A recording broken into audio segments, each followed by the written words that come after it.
मंगलमय मंगल करण वीतराग विज्ञान नवोताई जाते बने अरहंतादि महान जो इत्यादि सागर सुधी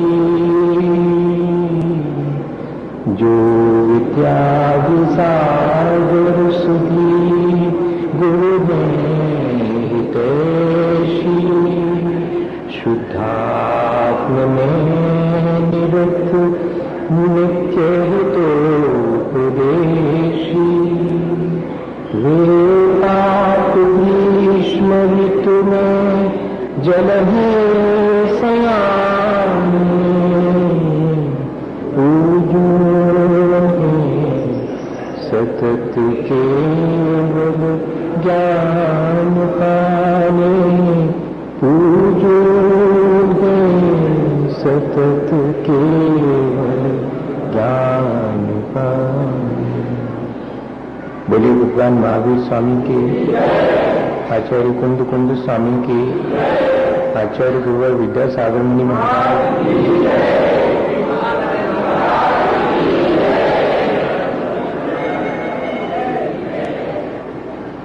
हम सभी लोग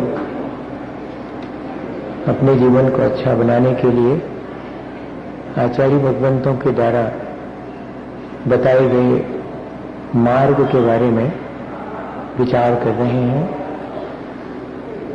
अपने जीवन को अच्छा बनाने के मार्ग में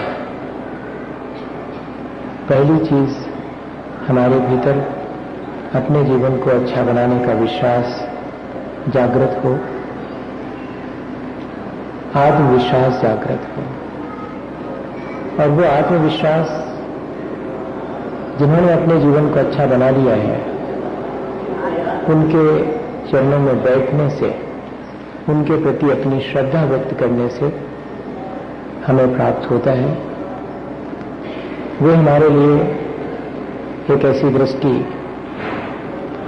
या जिनके चरणों में बैठकर हम एक ऐसी दृष्टि प्राप्त कर लेते हैं जिससे कि हमें लगने लगता है कि हाँ, हम अपने जीवन को अच्छा बना सकते हैं।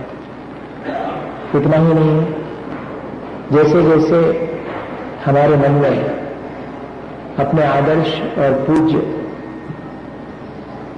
उन महान आत्माओं के प्रति श्रद्धा बढ़ती है जिन्होंने अपने जीवन को अच्छा बना लिया है, हमारे भीतर निर्मलता, साहस, दृढ़ता, ये सब चीजें बढ़ने लगती हैं।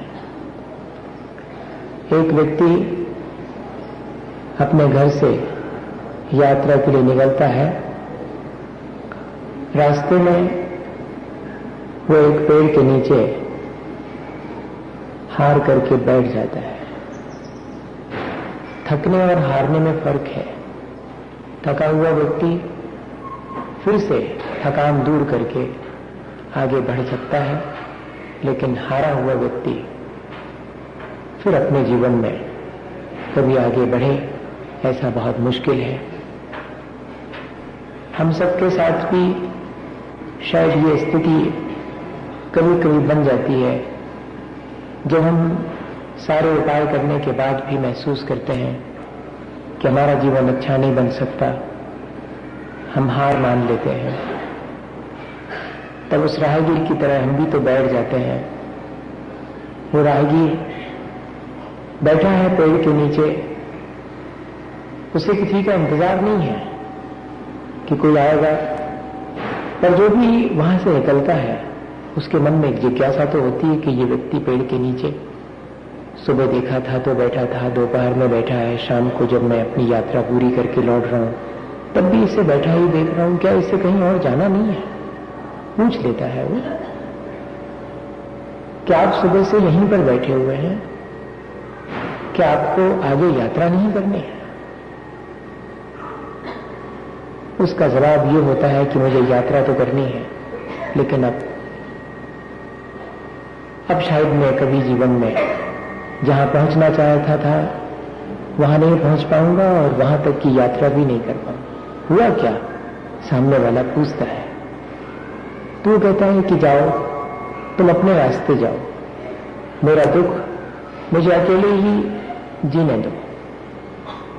ऐसा शायद जब हम भी अपने जीवन से निराश होते हैं, इस संसार की भटकन से व्यथित हो जाते हैं, तब शायद अपने मन में भी ऐसा ही कोई हमारे जीवन को अच्छा बनाने के लिए अगर चिंता भी करे, तब भी हमारा मन नहीं होता।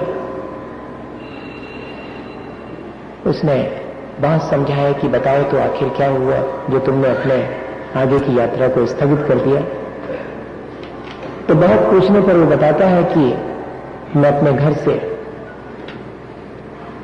रोशनी से भरा हुआ एक दीपक लेकर के निकला था। अंधेरी रात थी। फिर जाने क्या हुआ, तेज हवाएं चली और मेरे सारे कोशिश के बावजूद भी, प्रयत्न के बावजूद भी वो दिया बुझ गया। मैं अकेला नहीं निकला था, मैं अपनी सामान की पोटली भी अपने साथ लेकर निकला था और मुझे कुछ कदम ही चल करके हुए थे, मेरे साथ मेरे 2 मित्र भी हो गए थे। लेकिन जैसे ही वो दिया बुझा, मुझे ठोकर लगी, मेरी पोटली भी गिर गई और वे दोनों मित्र भी मुझसे विदा ले गए। अब मेरे पास कुछ भी नहीं है, मैं कैसे यात्रा कर सकता हूं, इसलिए बैठा हूं। हमारे साथ भी कहीं ऐसा तो नहीं हुआ? हो सकता है सबके साथ ऐसा हो सकता है कि हम चाहें कि अपने जीवन को हम अपने आदर्श पुरुषों के जैसा अच्छा बना लें और शुरुआत भी करते हैं, पर कई बार कर्म का उदय और बाह्य वातावरण की विपरीतता हमारे जीवन को आगे बढ़ने से रोक लेती है। आप सोच सकते हैं कि वो जो दीपक जो रास्ते पर रोशनी करने वाला था, वो कौन सा था? वो पोटली थी, वो क्या थी और वो साथी कौन थे? और कुछ भी नहीं है, ये सब प्रतीकात्मक चीज है। आत्मज्ञान की ज्योति अगर रास्ते में आगे आगे हो और श्रद्धा से भरी पोटली हमारे पास हो पाथे की तरह, तो साहस और दृढ़ता के साथ ही अपने आप हमारा साथ देने लगते हैं। लेकिन जैसे ही हमारी वो आत्म ज्योति, वो जो आत्म रुचि है अपने कल्याण की, जो हमारे भीतर अपने आत्मविश्वास की ज्योति हमने जलाई थी, वो अगर बुझ जाती है, या कहें कि पूज्य पुरुषों के प्रति जो हमारी श्रद्धा है उसमें कमी आ जाती है, तब क्या होता है? सब कुछ खो जाता है, साहस और दृढ़ता भी खो जाती है। और यदि हम पूज्य पुरुषों के प्रति अपनी श्रद्धा को बनाए रखें तो हमारा आत्मविश्वास भी बना रहता है, हमारे भीतर अपने जीवन को अच्छा बनाने का साहस, और इतना ही नहीं, दृढ़ता भी बनी रहती है। हमें इसलिए ये महत्वपूर्ण है कि जो हमें विरासत में सच्चे देवगुरु शास्त्र का सानिध्य मिला है, उनके प्रति हम अपनी श्रद्धा को बनाए रखें, वो निरंतर बनी रहे। ऐसा न हो कि वातावरण की विपरीतता या हमारे ही अपने खोटे कर्मों का उदय हमारे हाथ में आई हुई उस कीमती चीज से हमें विलप कर दे। उस व्यक्ति ने क्या कहा फिर कि ये लो मेरे हाथ का दीपक, लो, देखो मेरी श्रद्धा को, और इसके सहारे हो सके तो तुम अपना शेष रास्ता तय कर लो। एक दूसरे की श्रद्धा से भी हम देख करके अपनी श्रद्धा को बढ़ा सकते हैं। एक दूसरे के विश्वास से भी हम अपने विश्वास को जागृत कर सकते हैं। हम सच्चे देवगुरु शास्त्र के चरणों में बैठकर अपनी श्रद्धा उत्पन्न करें, और इतना ही नहीं, दूसरे के जीवन में भी अपनी श्रद्धा से और उस श्रद्धा को उत्पन्न करने में निमित्त बने। कभी अगर विपरीतता आ जाए तब भी हम अपनी श्रद्धा को बनाए रख सकें। भैया, दूसरे की श्रद्धा कभी नहीं तोड़ना। अपनी श्रद्धा टूटने लगे तो उसे संभाल लेना, ये बहुत जरूरी है।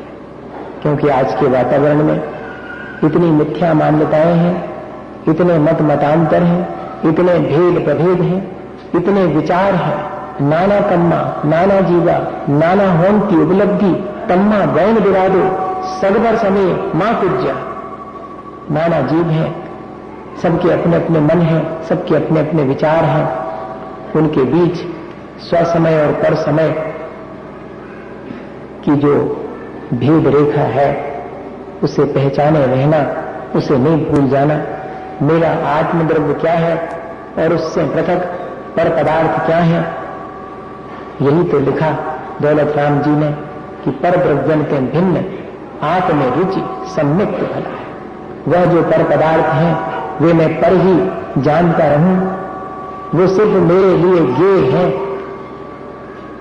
और मेरा अपना स्वतत्व मेरे लिए उपादेय है। मेरे राग द्वेष परिणाम वे हे हैं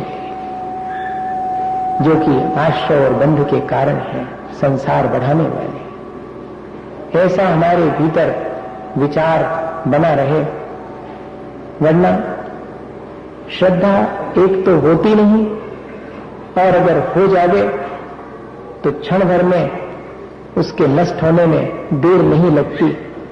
सबसे पहले किसी भी जीव को होता भी है तो अनादि मिथ्या दृष्टि को उपशम सम्यक दर्शन की प्राप्ति होती है। वो अपने मिथ्यात्व को विभिन्न लब्धियों के माध्यम से और अंत में करण लब्धि के माध्यम से उपशमित करके और अपने परिणामों की निर्मलता या श्रद्धा को प्राप्त करता है। हम जरा विचार करें कि वो उसकी प्राप्ति के लिए हमने कितना पुरुषार्थ किया है, लेकिन उसे हम अगर असावधान हो जाएं तो क्षण भर में गंवा सकते हैं। कोई भी जीव सबसे पहले अपने शयोपशम के द्वारा उस आत्म तत्व को जानने की जिज्ञासा अपने भीतर उत्पन्न होती है किसी जीव के। उस जिज्ञासा के फलस्वरूप धीरे धीरे परिणामों में विशुद्धि बढ़ती है, तब जाकर के सच्चे देवगुरु शास्त्र का सानिध्य और उनके द्वारा मिलने वाले उपदेश को सुनने की योग्यता प्राप्त हो पाती है। और इतना ही नहीं, उस उपदेश को सुनकर के अपने अंतरंग में धारण करने पर जो भीतर के कर्म हैं, जिनमें विशेष रूप से मिथ्यात्व कर्म है, जो तीव्र कषाय के साथ 70 कोड़ा कोड़ी की स्थिति से बंध को प्राप्त होता है, वह कर्म हमारे देशना को सुनने के बाद हुए विशुद्ध परिणामों के द्वारा मात्र अंतः कोड़ा कोड़ी की स्थिति का रह जाता। ऐसे जैसे कि कोई 70 किलोमीटर रफ्तार से जाने वाली गाड़ी से उतरना चाहे तो उतर तो जाएगा, लेकिन मरण को प्राप्त हो जाएगा, हाथ पैर टूट जाएंगे। और वही गाड़ी अगर 1 किलोमीटर की स्पीड से चले तो कितनी बार उतरे और चढ़े कोई गुजार नहीं होगा। ऐसे ही तीव्र कषाय के उदय में जब हम 70 कोड़ा कोई स्थिति वाले मिथ्यात्व को अपने भीतर बांध लेते हैं, तब उस मिथ्यात्व पर कषाय की तीव्रता में हमारा वश नहीं चलता। हम अपने परिणामों को संभाल करके, कषायों को मंद करके और इतना पुरुषार्थ कर चुकते हैं, तब जाकर के और विशुद्धि इसके बाद बढ़ने पर और वास्तव में सम्यक दर्शन के योग हमारी भूमिका बन पाती है। वरना इतना काम तो अभद्र जीव भी कर लेता है। भव्य और अभद्र दोनों के लिए शयोपशम, विशुद्धि, देशना और प्रायोग, ये 4 लब्धियां तो सहज प्राप्त हो जाती हैं। सहज इसलिए कह रहा हूं क्योंकि करण लब्धि बहुत दुर्लभ है, उसके सामने तो ये सहज ही है। तब जाकर के अधा प्रवर्तकरण, अपूर्वकरण और अनुवृत्तिकरण, इन 3 विशुद्धियों को, ये तीनों विशुद्धियों के नाम हैं, क्रम क्रम से बढ़ने वाली विशुद्धियों के नाम हैं। इनके नामों को लेकर के और उलझन में नहीं पड़ जाना। नीचे नीचे के परिणाम ऊपर के परिणामों से कुछ मिलते कुछ नहीं मिलते हैं, और प्राथमिक अवस्था में होती, इसलिए इसको आधा प्रवृत्ति कहते, जिसमें विशुद्धि बढ़ने से ऐसे परिणाम जो कि पहले कभी नहीं हुए उस जीव के वैसे होते सो अपूर्वकरण, और ऐसे परिणाम जिसमें कि नाना जीवों के परिणाम एक समान बने रहते, ऐसी विशुद्धि, वो अनिवृत्तिकरण। और दूसरा अर्थ ये भी है कि जिससे फिर नीचे आना संभव नहीं होता, ऊपर ही चढ़ते चले जाते और सम्यक दर्शन लेकर के ही रहेंगे, मिथ्यात्व के 3 टुकड़े करके उन्हें उपक्षमा करके और परिणामों को निर्मल बना लेता है। ये भीतर चलने वाला पुरुषार्थ है, बाहर से दिखाई नहीं देता। बाहर से तो सिर्फ इतना ही अपने भीतर है, क्या पर द्रव्यन्ते भिन्न आप में रुचि, वह जो आत्म रुचि है, आत्म कल्याण की भावना है, उससे बढ़ने वाली विशुद्धि से इतना काम भीतर चलता रहता है। इतना सब करने के बाद अंतर मुहूर्त के लिए विशुद्धि आती है, सम्यक दर्शन आता है। फिर अगर जरा असावधान हो गए तो छूटने में देर नहीं लगती। इसलिए आचार्य भगवंत कह रहे कि सावधानी रखना। कौन सी सावधानी रखने के लिए कह रहे? का पथे पति दुखा नाम का पतस्ते कुसम्मति असंप्रति रनुत कीर्ति रमूला दृष्टि रुच्यते। अपने विवेक को जागृत रखना, मूढ़ता और मूर्खता में न पड़ जाना। अज्ञानता घनी है जीवों के, सो ऐसी अज्ञानता कहो, अविवेक कहो या कि मूर्खता कहो, ये है इससे बचते रहना। अमूढ़ दृष्टि, इसका नाम है अमूढ़ दृष्टि। जिसे एक बार दृष्टि की निर्मलता प्राप्त हो जाती है, उसे ही ये सामर्थ्य प्राप्त होती है कि संसार के 363 मत मतांतरों के बीच भी वह जो वीतराग मार्ग मुझे प्राप्त हुआ है, उसे नहीं छोड़ूंगा। अत्यंत विवेक पूर्वक उस पर चलता रहूंगा। अकेले भक्ति से काम न चलेगा। अकेली भक्ति तो क्षण भर में विलीन हो सकती है, और विवेकपूर्ण भक्ति हो गए, भावनाएं विवेकपूर्ण हो गए। वरना आज के समय में विवेक शून्य भावना वाले अधिकांश लोग हैं। सो उतने अकेले से काम नहीं चलने वाला। भक्ति और भावना बहुत अच्छी चीज है, लेकिन विवेकपूर्ण भक्ति और भावना होनी चाहिए। श्रद्धान अमूढ़ होना चाहिए, जिसमें विवेक हो, अविवेकपूर्ण ना हो। क्या है क्या उपादेय है, क्या ग्रहण करने योग्य है, क्या त्याज्य है, क्या भला क्या बुरा, ऐसा विवेक ये तो सब जीवों को होता। चींटी भी रास्ते से जा रही हो और अपने से हाथ लगा दो तो रास्ता बदल ले, इतना तो उसको भी है भैया। इसकी चर्चा नहीं कर रहा हूं। हे उपादेय का विवेक, क्या ग्रहण करना क्या नहीं करना, इसका विवेक तो बहुतों को है। लेकिन हे को जब हे जान लिया है तो छोड़ने का विवेक होना चाहिए, और उपादेय को ग्रहण करने का विवेक होना चाहिए। वो कहलाएगा विवेक। जानने वाले तो बहुत हैं कि जो खराब है जो अच्छो, अपने भले बुरे को नहीं जाना, दुनिया जाना। लेकिन भला बुरा जान करके बुरे को छोड़ना और भले को ग्रहण करना, ये कहलाएगा विवेक। वरना जिस चीज में आज संसारी जीव को लाभ दिखाई पड़ता है 2 पैसे का, उसकी तरफ चला जाता है।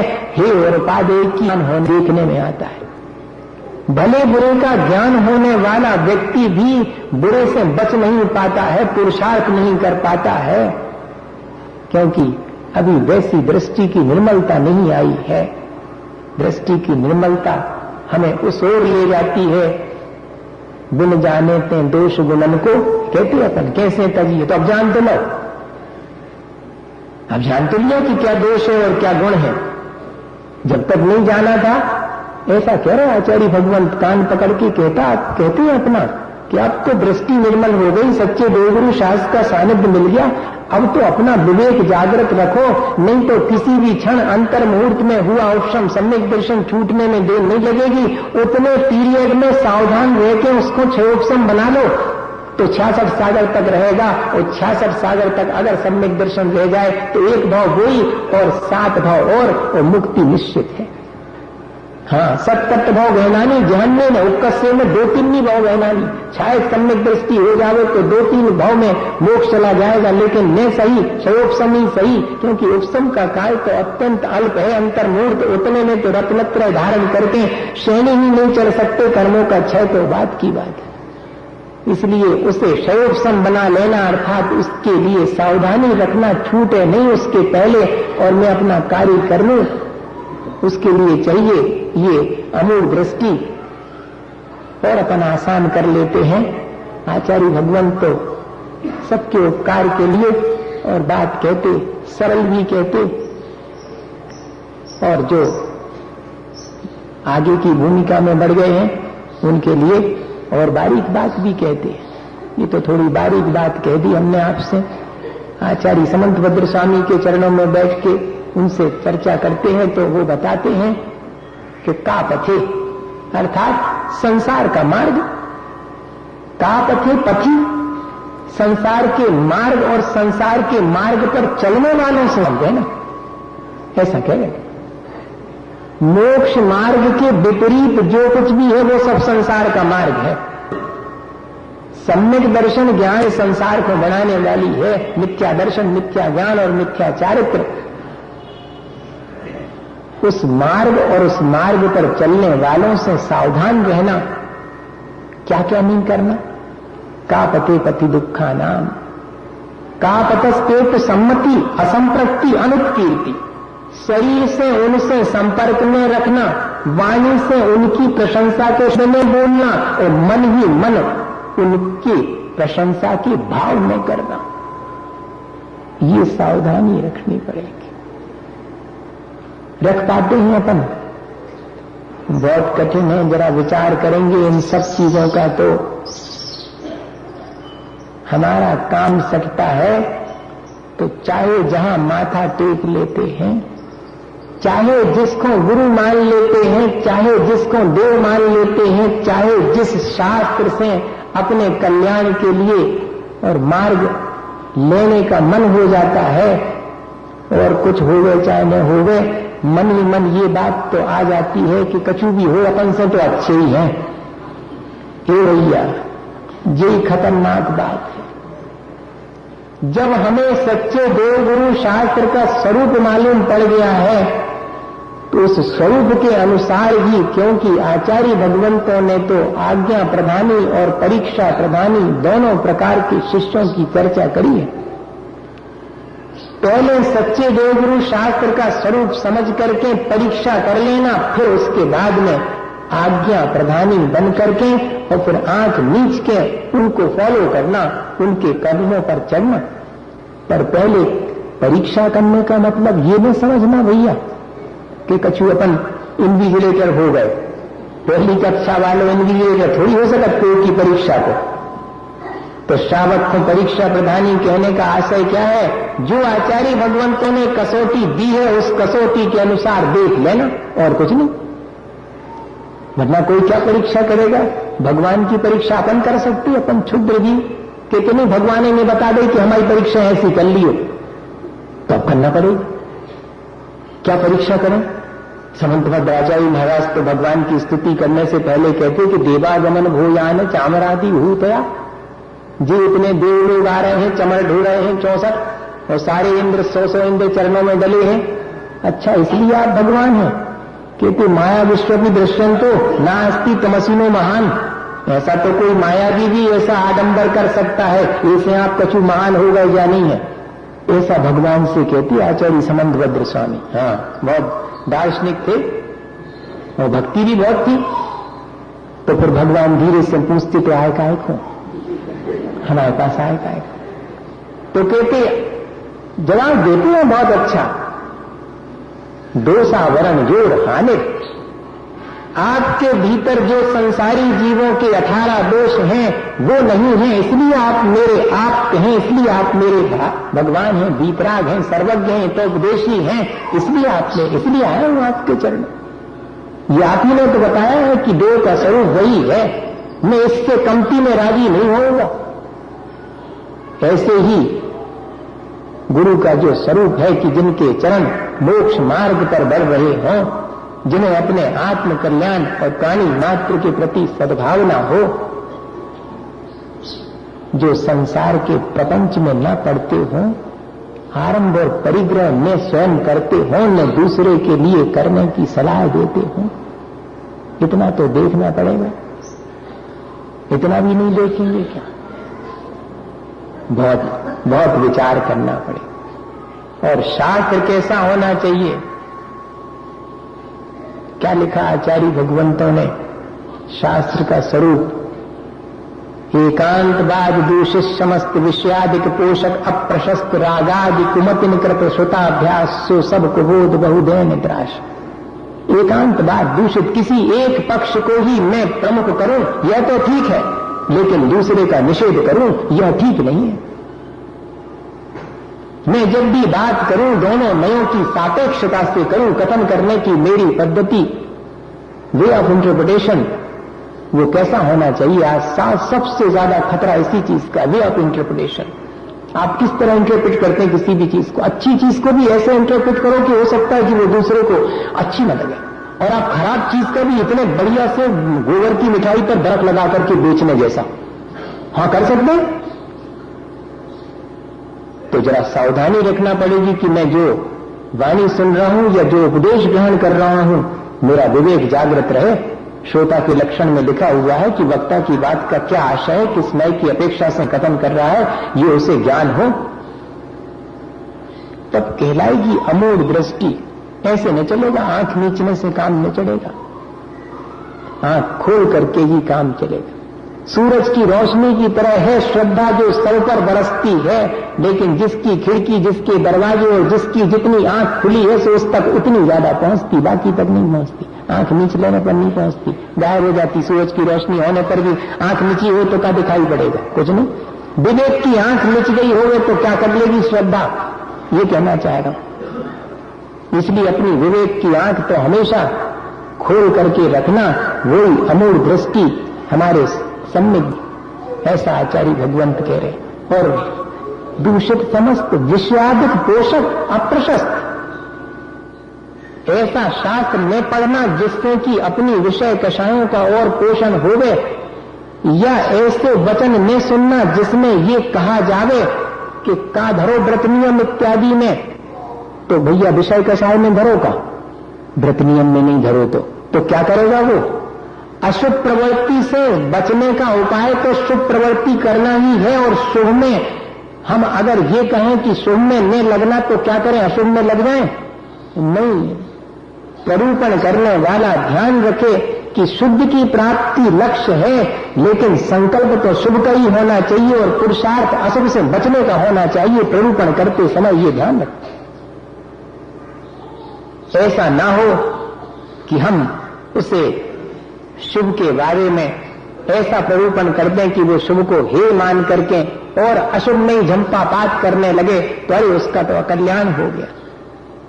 इसलिए अपन स्वयं अपना विवेक जागृत रखें कि प्ररूपण करने वाला कैसा भी प्ररूपण करे, मैं फौरन समझ जाऊं कि अच्छा ये शुभ क्रियाओं को इसलिए कह रहे हैं कि ये हे हैं क्योंकि मुझे तो प्राप्त शुद्ध को करना है और अशुभ से तो मैं पहले ही विरक्त हो चुका हूं।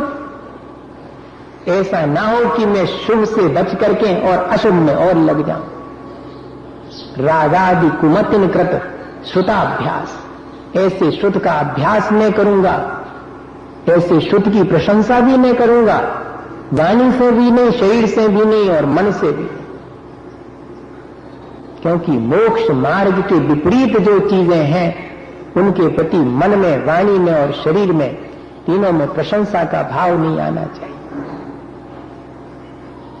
बहुत सावधानी रख करके चलना पड़ेगा भाई। कभी कभी तो मुझे आसान सा लगने लगता, अपना अनुभव कह रहा हूं कि आसान है, लेकिन कभी प्राप्ति होना बहुत दुर्लभ है। कोई विरला ही जीव जो है उस दृष्टि की निर्मलता को प्राप्त कर सकता है। इसीलिए अगर ऐसा लिखा हो कि 2-4 ही होंगे तो 1000 पीछे 2-4 लोग होंगे, मैं तो अर्थ ऐसा लेता हूं। 100 पीछे भी 2-4 नहीं कह रहा, 1000 पीछे 2-4 ही होंगे जिनके लिए ऐसी दृष्टि जो विवेकपूर्ण है वो प्राप्त हो जाए। अपन को इसका प्रयास करना चाहिए।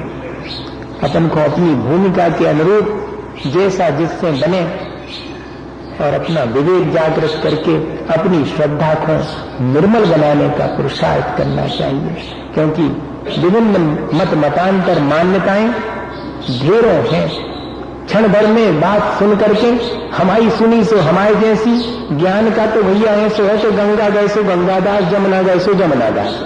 ज्ञान को कछु भरोसा नहीं है। मिथ्यात्व से युक्त हो गए तो वही ज्ञान मिथ्या ज्ञान है, वो सम्यक दर्शन हो जावे तो वही ज्ञान सम्यक ज्ञान हो जाता है। सावधानी बहुत आवश्यक है। ज्ञान किसी से भी हासिल करें तो भीतर सावधानी रखें कि ऐसा ना हो कि मैं उस ज्ञान से चमत्कृत हो करके और अपना संसार में बढ़ा लूं। मुझे अब संसार बढ़ाने वाला ज्ञान नहीं सीखना। मेरे को जितना सहयोग सम मिला है वो प्रयोजनभूत सात तत्व जानने के लिए मिला हुआ है। कहते एता शोभसम तो सब जीवों के हो गए कि वाकई प्रयोजनभूत सात तत्व जानने का उसे अवसर प्राप्त हो गया। लेकिन हम तो अपने शोभसम से प्रयोजनभूत सात तत्व में जान करके दुनिया भर की बातें जानते, उसी से चमत्कृत हो जाते, उसी से प्रभावित होते रहते हैं। ये सावधानी रखें। 363 मत संसार में फैले हुए हैं, नाना प्रकार की मान्यताएं फैली हुई हैं। अपन चर्चा करेंगे, जब मूर्ताओं की चर्चा करेंगे तब और विशेष रूप से। अभी तो सिर्फ इतना ही समझ लें कि जो विभिन्न मत मतांतर और मान्यताएं हैं उसमें से जो संसार बढ़ाने वाले, एक ही चीज इतना तो सब समझते हैं कि संसार बढ़ाने वाले यानी राग द्वेष बढ़ाने वाली कोई भी कथा होगी, राग द्वेष बढ़ाने वाले कोई भी लोग होंगे और राग द्वेष को बताने वाला मार्ग होगा, मैं उन सब की प्रशंसा नहीं करूंगा। निंदा तो किसी की नहीं करूंगा, शत्रुओं की भी नहीं करूंगा। हाँ, लेकिन मैं समर्थन नहीं करूंगा। माध्यस्थ भावम, मैं उसके प्रति राग द्वेष से रहित अपनी दृष्टि को रखूंगा। वरना बहुत जल्दी चलो देख आए, क्या फर्क पड़ता। हम उज्जैन में थे, महीने भर का बड़ा भारी जो है वहां बर्फ मेला लगा था है। अब लोग कह रहे हैं कि देख आए। अरे भाई, रेवती रानी को महाराज ने आशीर्वाद भेजे तो छुल्लक जी के हाथ से, सो उनको बड़ो आश्चर्य हो तो बताओ, ये को कहीं और महाराज है उनको तो भेजो नहीं है, और महारानी को भेज दिया। महाराजों को भी बड़ो राग रहे थे कोई से, ऐसा उनके मन में आ गया। सो वो परीक्षा करने के लिए पहुंच गया था 2 और सब प्रकार के उसने स्वांग रचे और कहा कि चलो अभी इनका दरबार आया है, चलो इनका दरबार आया है। देख करके कहीं नहीं गई रेवती रानी, और अपन तो तन्नक से खेल तमाशे आ जावे तो भगत भगत चले जाए कि चलो रे देख तो आवे। अरे वीतराग मुद्रा को देखने के बाद संसार के कोई दृश्य, हमने तो लोगों को देखा है कि वंदना को जा रहे हैं और संगे चलो सो अपन कन्याकुमारी घूमे आए और उतर की जाए सो कश्मीर देखे आए। ये भैया तीर्थ यात्रा से निकले के दुनिया भर को देखने के लिए गए। ये कह रहा हूं आपसे, ये बहुत विवेक जो है। एक साथ में पहले तो लोग बैठ के जाते तो घर अकेले बैठ के सीधे घर लौटते हैं, सो नहीं कि बैठ के आओ मंदिर भी चले जाए, मंदिर जाओ तो मंदिर जाओ। लेकिन आजकल ये बहुत छोटी सी चीज लगती है, लेकिन इससे मालूम पड़ जाता कि कितनी श्रद्धा है आपकी। आपको सब टके से भाजी, टके से खाजा सब बराबर हो गए, रागी बेशी और सब में और बीतरागी में कोई अंतर नहीं। उतई वही जगह महाराज की फोटो, उतई जगह अपने राज की संसार की फोटो। यहां तक कह रहे कि एक साथ नहीं लगेगी, लेकिन एक साथ लगती देखी जाती है। आज बड़े बड़े पंपलेटों में लगी रहती है, महाराज के संगई और भी इंद्राणी और फलाने सब उसी में। ग्रंथों में सबसे पहले फूलों से जो ने छपा उनके दर्शन पहले करो, कुंद कुंदाचार्य के बाद में, शास्त्र के बाद। ये सब चीजें, ये सब विवेक शून्यता है भक्ति के साथ साथ। 2 पैसा दे नहीं है, पहले अपने दर्शन करो। 2 पैसा हमने दे से हमारे पहले दर्शन करो, और जौन ने हमें इतना मोक्ष मार्ग दिया उनके दर्शन बाद में करो। आपके 2 पैसे के दर्शन पहले करें। ये हमारी दृष्टि अमूर्त दृष्टि नहीं कहलाएगी, ये कह रहा हूं मैं। ये छोटी छोटी बात। और नहीं गई रेवती रानी देखने, उसने कहा कि चलो अब हम बनाते समूह शरण, और समूह शरण बनाया था। तब भी रानी नहीं गई। उसने कहा आप तो जैन धर्मानी आई हैं, तीर्थंकर का समूह शरण आया है। तो मालूम उन्होंने कहा, क्या कहा कि हमारे तो 24 तीर्थंकर के समूह शरण लग चुके, अब तो कोई इस काल में आने वाला नहीं है समूह शरण किसी का भी। अब तो आएंगे तो उत्सर्पणी आएगी, जब उसमें चौथा काल के समान काल आएगा तब आएंगे। ये है मन वचन और शरीर से। और प्रशंसा न करना मिथ्या मार्गी की। अपन को तो कहीं भी मुनि महाराज जी के प्रवचन सुनवे न जावे कहो, और रागी दोषी कौनों के अच्छे, अब नाम नहीं ले रहे, बहुत हैं आजकल वक्ता प्रवचनकार, सैकड़ों जिनके की दीवारें भरी रहे जब उनको होते प्रवचन में, सो उसमें चले जाएंगे, लेकिन कब हो सकता है कि मोक्ष मार्गी के प्रवचनों में न जाएंगे। इससे क्या मालूम पड़ता है? इससे ये मालूम पड़ता कि अभी दृष्टि की निर्मलता बहुत दुर्लभ है, सहज नहीं है। जगह कहीं से भी निकले और कोई भी वहीं पर माथा झुक गया, मोटर का हॉर्न बजाते फिल्म कर रहे कि भैया पहले प्रणाम कर दो। ये सब जो है अविवेक है, ये सब भेड़ चाल कहलाती है। भेड़ चाल समझते, सब समझते हों क्योंकि खूब अभ्यास है उसका, तो नहीं समझते होंगे ऐसा तो होता नहीं। जैसे कोई रोग संक्रमित होता है, बुरा नहीं मानना, हम आपकी कोई निंदा की दृष्टि से नहीं कह रहे, मैं कहेंगे कभी कहेंगे तो हम पहले हाथ जोड़ लेंगे। वैसे तो हमारे वचन से कभी भी हम सावधानी रखते हैं, आप ऐसा नहीं समझ। हमने सहज भी उसने कह दिया कि हम भी उसमें शामिल हैं, भेड़ चाल तो चल रहे भैया, अभी तक जिंदगी निकल गई। रागी को हमने बीत रागी मान के पूजो, और बीत रागी को हमने ध्यान नहीं दिया, बीत राग भेंट के हो गए मेटो रात कुटे। अब हमें थोड़ी बुद्धि जागृत हुई, सो बीत रागता से भेंट भई, सो रागी हमें रागी लगने लगा, नहीं तो पहले तो वही भगवान लगता था। सो हम ऐसा कह रहे आपसे, ऐसा नहीं समझना, हम भी उसी में शामिल थे, उसी भेड़ चाल में। सभी संसार अपन सब जीव जो संसार में है सब उसी में शामिल। ऐसी वो चाल छोड़ना पड़ेगी। देखा देखी धर्म नहीं किया जाता, धर्म तो अपने स्वविवेक से जागृत होता है तब किया जाता है। भेड़ चाल के बारे में एक घटना आती है? गुरुजी पढ़ा रहे थे अपने विद्यालय में बच्चों को, समझा रहे थे कि कितने में से कितने गए तो कितने बचे हैं। गणित में होता घटाना, जोड़ना, गुणा, भाग सब समझा रहे थे। तो अब उस दिन उन्होंने सोचा कि छोटे बच्चों को तो ऐसे ही समझाना पड़ता है कि एक के पास 5 चॉकलेट हती तो मैं उन्हें 2 दे दी तो उसकी कितनी बची, ऐसे समझ हुए। अब 5 में से 3 गए तो कितनी बची जानी समझ दिए, बीजा समझ के 5 चॉकलेट में से 3 निकल गई तो क्या बची, चॉकलेट की भाषा समझो। तो उनको वैसे ही पढ़ा रहे थे। तो उसमें देखा उन्होंने कि वो सब ग्वालों के बच्चे थे। तो उसने ग्वालों के बच्चे को मास्टर ने खड़े करके कहा कि बताओ, अगर एक बाड़े में 10 भेड़ें हो गए और उनमें से एक निकल जावे तो कितनी बची? तो वो खड़े होकर कहती एक और नहीं बची। सुन, उनने माथा पकड़ा अपना कि कितने दिन से तो हम घटाना सिखा रहे कि भैया 10 में से एक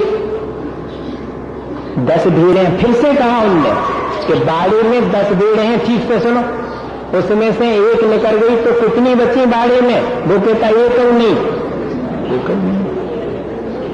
जब उनने तीसरी बार पूछा तो उसने कहा कि गुरुजी अपने गणित की तो आप जानो, भेड़ों की हम जानते। अगर 10 में से एक निकल गई तो 10 पूरी की पूरी बाहर निकल जाएंगी, एक न बचेगी। ये कहलाती भेड़ चाल। अपन भी इसी तरह अगर करें तो चूंकि सब संसार ही तो जा रहा है मेला ठेला देखने, सब संसार ही तो राग द्वेष में ही धर्म मान रहा है, सो अपन भी माने भैया ऐसा नहीं। हम अपना विवेक जागृत करके देखें कि क्या वीतराग धर्म है और क्या आत्म धर्म है और क्या संसार बढ़ाने वाली बातें हैं। उनका विवेक तो हमें अपने मन में आवे छोटी छोटी चीजों में, और हम मान्यताओं में, मिथ्या मान्यताओं में पढ़ करके अपने दृष्टि को मलिन होने से बचावें भैया। तो जो है हमारा वह विवेक हमारे अपने जीवन को अच्छा बनाने में कारण बनेगा। यही भावना हम सब भाते हैं कि हमारी दृष्टि निर्मल हो और उसमें निर्मलता बनी रहे। हमारा विवेक हमेशा हमारे जीवन को अच्छा बनाने में कारण बने। बोलिए आचार्य विद्यासागर। ऐसा न हो कि वो उपाधि का भारी ज्ञान होने के बाद भी मैं एक पदार्थ को ही छाती से चिपकाए रखूं और उपाधि से विमुख हूं। ये दृष्टि की निर्मलता यही काम करती है कि पहले हमें हे उपादेय का ठीक ठीक ज्ञान करा देती है। और इतना ही नहीं, फिर हे से हमें व्यक्त करना शुरू कर देती है, तब वो दृष्टि की निर्मलता सुदृढ़ कहलाएगी, समीचीन कहलाएगी। सम्यक दर्शन ऐसा नहीं है कि बहुत आसानी से हर एक व्यक्ति को प्राप्त हो जाए। कोई विरला ही, ठीक ही लिखा हुआ है कि कोई विरला ही दृष्टि की निर्मलता को प्राप्त कर सकता है, क्योंकि बहुत हैं कि भगवान के चरणों में बैठने वाले, बहुत हैं उनके प्रति श्रद्धा रखने वाले, लेकिन और बहुत लोग हैं जो कि तत्व के स्वरूप को जानते हैं, संसार शरीर और भोगों की वास्तविकता जानते हैं। देव पावन अथुर विनावन यानो सार न कोई, और सुबह से उसी में लगे। बहुत हैं संसार शरीर भोगों की वास्तविकता का ठीक जानकारी रखने वाले, लेकिन उनसे विरक्त होकर के और अपना जीवन जीने वाले, अनासक्त होकर के जीवन जीने वाला कोई विरला ही है। वही है दृष्टि की निर्मलता से संपन्न, क्योंकि सम्यक दृष्टि और भगवती नियतम ज्ञान वैराग्य शक्ति, जिसकी दृष्टि निर्मल हो जाती है उसके पास दो गुण एक साथ प्रकट होते हैं, एक तरफ आत्मज्ञान और दूसरी तरफ वैराग्य। अकेला ज्ञान वो तो बहुत जीवों के पास है, एक इंद्री से लेकर के सभी पंचेंद्री जितने भी जीव हैं ज्ञान तो सबके पास में, लेकिन आत्मज्ञान और वो भी वैराग्य से समन्वित आत्मज्ञान वो तो किसी विरले को होता है।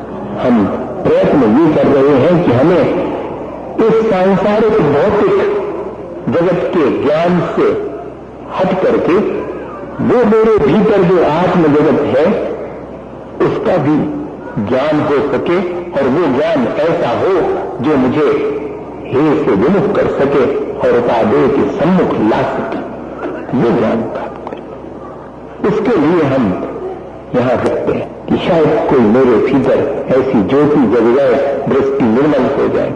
भैया संसार में तो हम बहुत जल्दी विश्वास कर लेते, लेकिन यह मार्ग विश्वास से शुरू होने वाला मार्ग भी है, संसार से पार जाने का मार्ग, लेकिन इसमें विश्वास सहसा उत्पन्न नहीं होता। एक छोटी सी कागज के टुकड़े को लेकर के और ट्रेन में बैठ जाते हैं, अत्यंत विश्वास से भरे हुए हैं। उस छोटे से टिकट पर क्या लिखा है, इतनी दूर है फलाना स्थान और इतने पैसा लगे वहां तक जाने के, और हमने विश्वास कर लिया।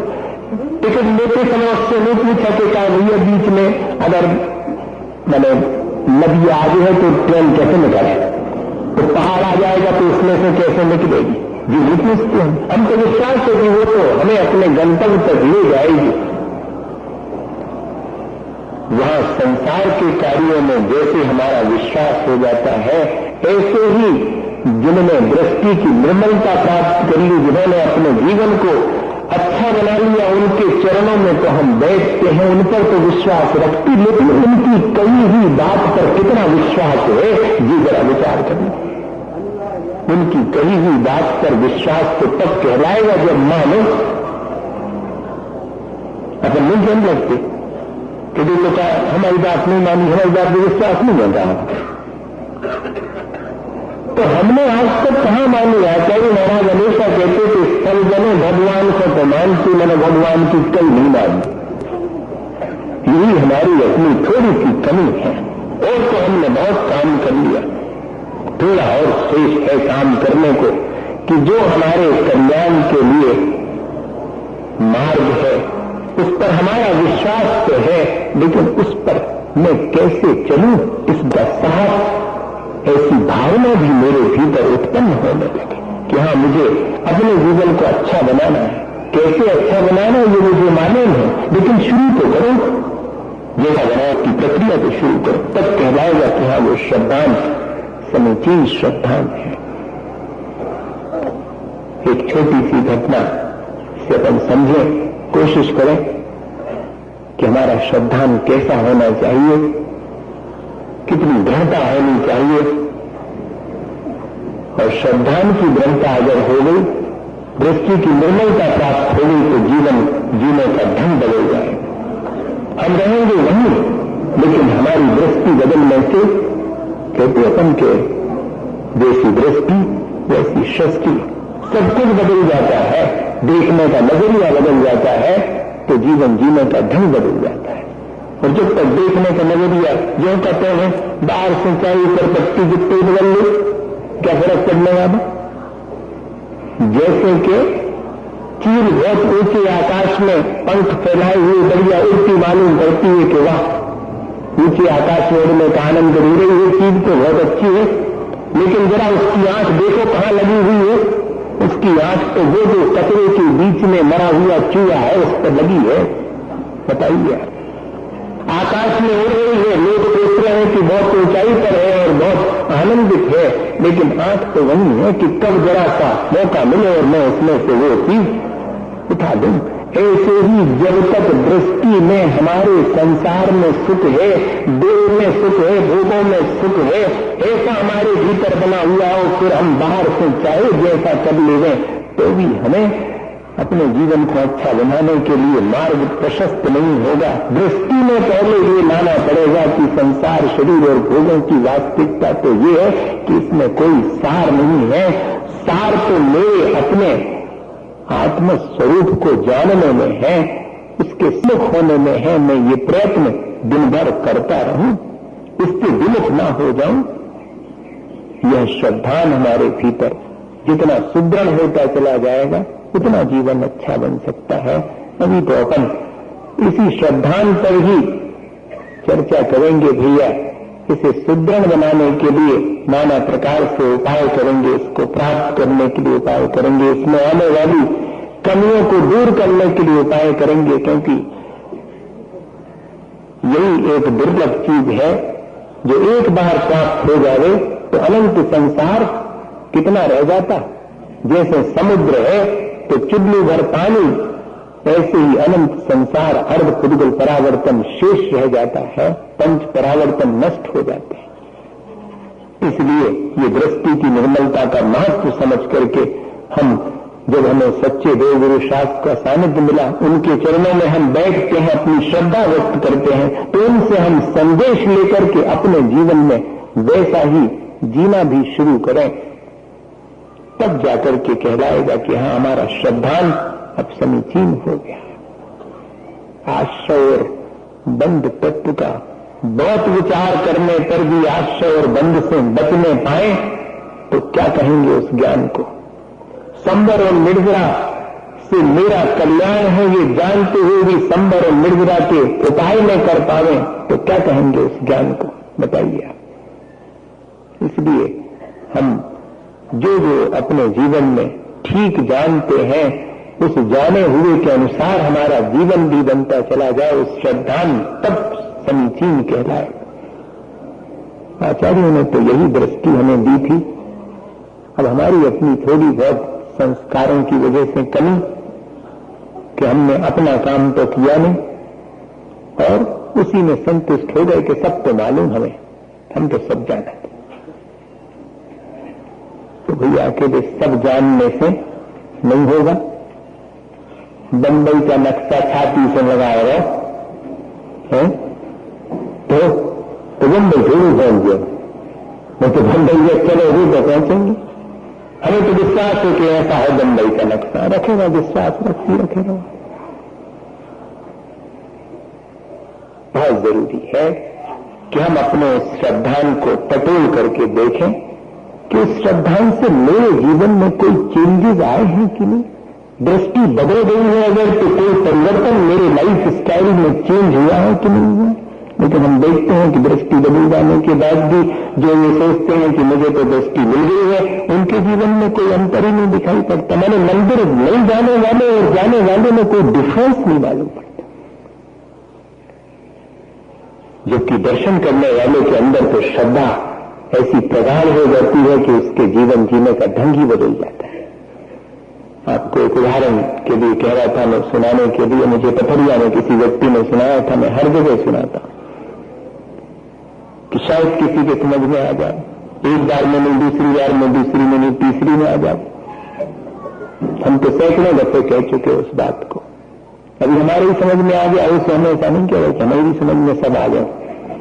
हाँ, ऐसा नहीं है, कोई जरूरी नहीं है। लेकिन आएगा तब ऐसे ही आएगा। हमें तो अपना पुरुषार्थ करते रहना है और निरंतर पुरुषार्थ करते रहना, कभी भी इसकी लगना नहीं। तब जाकर के वो महीनों वर्षों दर्शन करने पर उसी जिनेंद्र भगवान की प्रतिमा से कब दर्शन सम्यक दर्शन में बदल जाएगा कहा नहीं जा सकता। इसलिए दर्शन तो रोज करूंगा। पता नहीं किस दिन कौन सी बात सुनकर के मेरे लिए आत्मज्ञान उत्पन्न हो जाएगा, इसलिए बात तो मैं रोज सुनूंगा।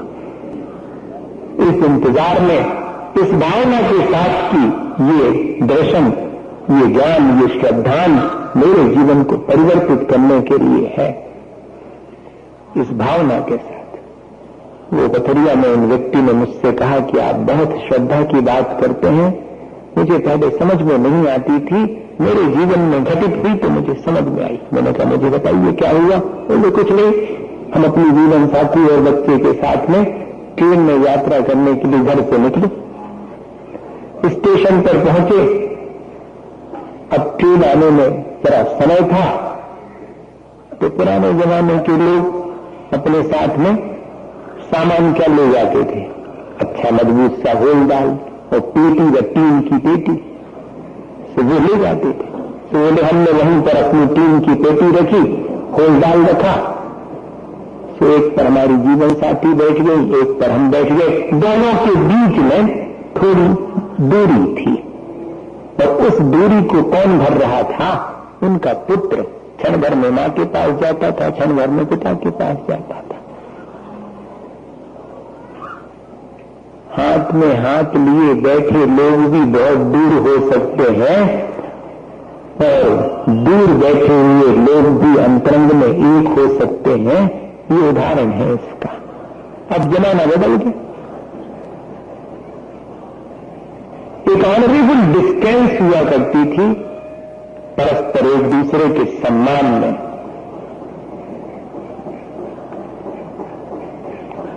अब बेटे को नींद आने लगी तो बेटे ने सबसे पहले पिता के पास आके कहा कि पिता मुझे नींद आती है, मैं सोऊंगा। तो पिता ने अपनी आदत के मुताबिक और सीधा कह दिया कि मिस्टर अगर तुम सोओगे तो यहीं छोड़ के चले जाएंगे, ट्रेन आ जाएगी। उसको एक क्षण तो विश्वास नहीं हुआ। उसने पिता की आंखों में झांक के देखा और फिर से कहा कि पिता नींद आती है, मैं तो सोऊंगा। पिता ने फिर उसी टोन में, उसी भाव से कहा कि मैं छोड़ के चला जाऊंगा, बता दे रहा हूं, ट्रेन आ जाएगी तो तुम सो जाओ। तो सो जाओ। चुपचाप बिना कुछ कहे धीरे से मुड़ करके वो मां के पास पहुंच गया। अब इतनी ज्यादा दूरी तो थी नहीं कि एक दूसरे की आवाज न सुनाई पड़े। मां की आवाज सुन ली पिता आतुर हैं कि देखें क्या कहती मेरी जीवन साथी इस बेटे से। सो बेटे ने जाके मां से कहा कि मां नींद आती है, मैं तो सोऊंगा। अरे नहीं भैया, देखो तुम सो गए तो हम छोड़ गए तक, ऐसा कह दिया उसने। गौर से मां की तरफ देखा और फिर से कहा कि मां मुझे तो बहुत नींद आती, मैं तो सोऊंगा। और उसने सोने की तैयारी भी कर ली। मां कहती रही कि देखो अगर तुम सो जाओगे तो हम छोड़ जाएंगे। लेकिन वो इतना सुन करके भी मां की गोद में सो गया। बोले ये देख करके और मुझे सम्यक दर्शन और श्रद्धान और विश्वास समझ में आ गया। मां कह रही है वही बात जो मैंने कही, लेकिन मां पर विश्वास कैसे कर लिया? क्योंकि पिता का कोई भरोसा नहीं, जैसा कह रहा वैसे ही करेगा ये तो। लेकिन मां जैसा कह रही वैसा करेगी नहीं। ये कह रही है ये छोड़ेगी हटेगी नहीं है। ये विश्वास किसने दिलाया? ये संसार में ऐसा विश्वास बचपन से हमारे भीतर उत्पन्न होता है और यही ऐसा ही विश्वास अगर हमारे आदर्श पंच परमेष्ठी के प्रति हो जावे। मातु वालक पितानु शास्ता, अनंत भगवान को माता के समान प्राणी मात्र का हित करने वाला कहा गया है। इसलिए अपन उनकी वाणी को जनवाणी मां कहते हैं। वो हमें निरंतर इस बात के लिए सतर्क करती, सचेत करती है, हमें दृष्टि की निर्मलता प्राप्त करने के लिए उपाय बताती है। हम उस पर विश्वास नहीं कर पाते। अगर हमारा विश्वास उस पर सुदृढ़ हो जाए तो कोई वजह नहीं है कि उस विश्वास के सहारे हमारी दृष्टि निर्मल न हो और हम अपने जीवन को सार्थक न बना सकें। हम बना सकते हैं भैया। हम रोज रोज इसी बात का अभ्यास करें, इसी बात का पुरुषार्थ करें कि मेरी श्रद्धा निरंतर सुदृढ़ होती जाए और मेरे जीवन में उस श्रद्धा के द्वारा धीरे धीरे परिवर्तन आता जाए। वीतरागता, समता और कषायों की मंदता, ये सब मेरे जीवन में जितने जितने आते जाएं उतनी दृष्टि निर्मल होती चली जाएगी। या जितनी दृष्टि निर्मल होगी ये सब चीजें हमारे जीवन में आती चली जाएंगी। इसी को तो हम अच्छा जीवन कहते हैं।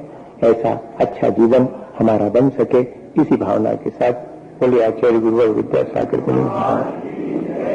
हे गुरुवर